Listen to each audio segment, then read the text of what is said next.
This is Dr. X.H. Balthazar.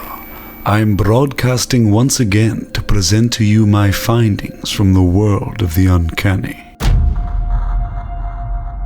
Tonight, I share with you a story which, when I first read it, sent shivers down my spine. You may know of the famous or perhaps infamous Route 66.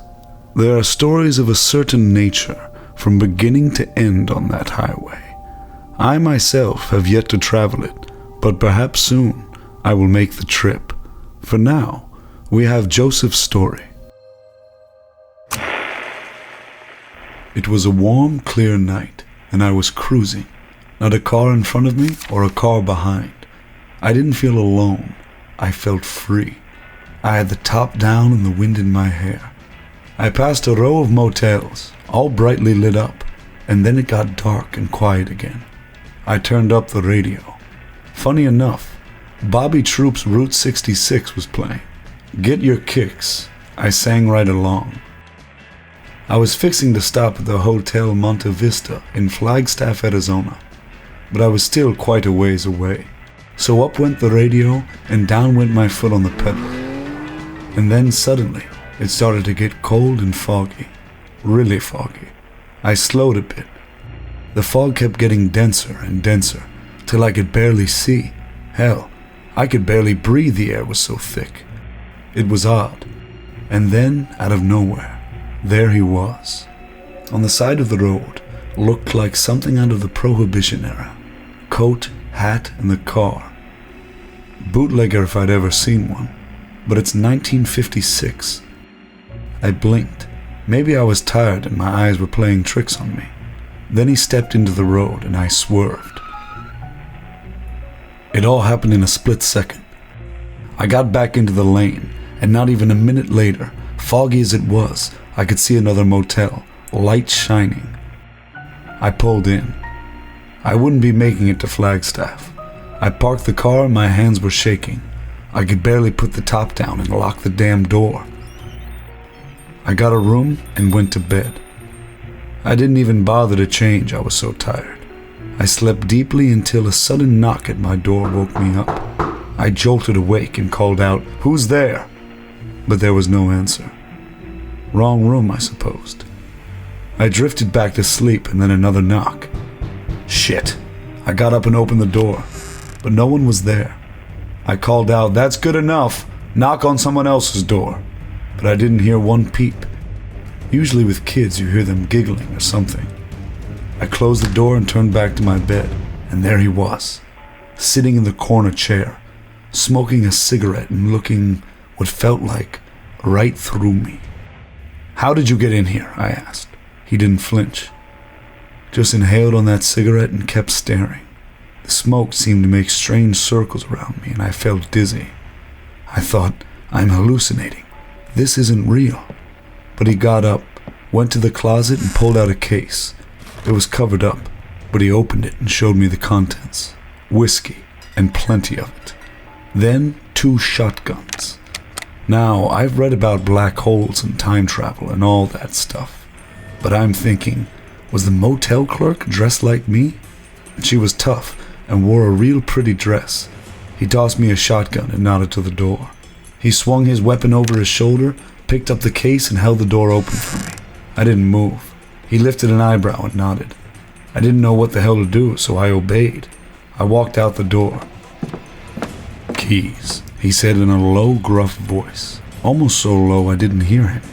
I went back to the nightstand and grabbed the keys, but they weren't my keys. They were old, edges worn and real simple. I walked out of the room, and there, where my car had been, was an old Ford pickup truck. Not my convertible. "Where's my car?" I asked him. He just laughed. "The fuck you talking about?" he said. "Just drive." I got in, put the gun down and keyed the ignition. It worked. I was dreaming. 100% this was all a dream. He got in and I pulled out. Where were we headed? "Turn right on 66. He lit up again. 2 this time and handed me one. "Just go with it." I rolled down the window and put it between my lips and just let it burn. Held my breath for most of it. The fog was just as thick as it had been earlier. "Left up here," he told me. I turned and we went down a dirt road for a mile or two. Fog still a heavy blanket covering the earth. I jammed the brakes. Right there in the middle of the road were 3 men, 2 trucks, and all of them holding guns. "Keep the engine running, your hands on that gun. One of them moves, shoot." He got out and grabbed the case. They handed him a wad of cash, and he handed them the box.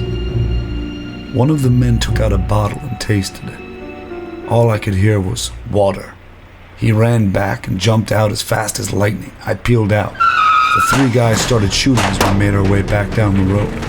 They hopped in their cars and followed us. I turned back on Route 66 and floored it. They were on our tail, but when he started shooting, one truck fell off.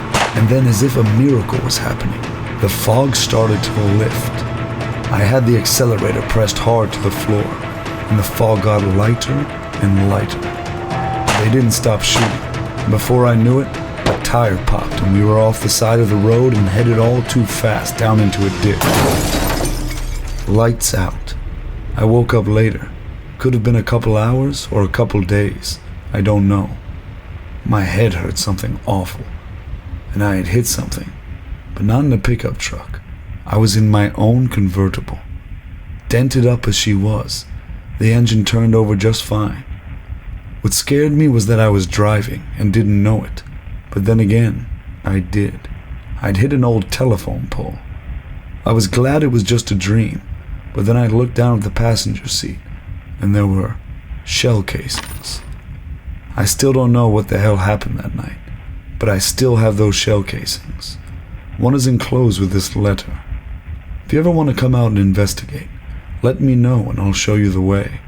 For now, I just wanted to tell my story and urge travelers to be wary going down Route 66 and stay away from the fog. Joseph was most certainly followed that night, but it is apparent that the 2 men knew one another. How to explain the car? Well, I cannot. Could it be a twisted prank? Was Joseph drugged? We do not know.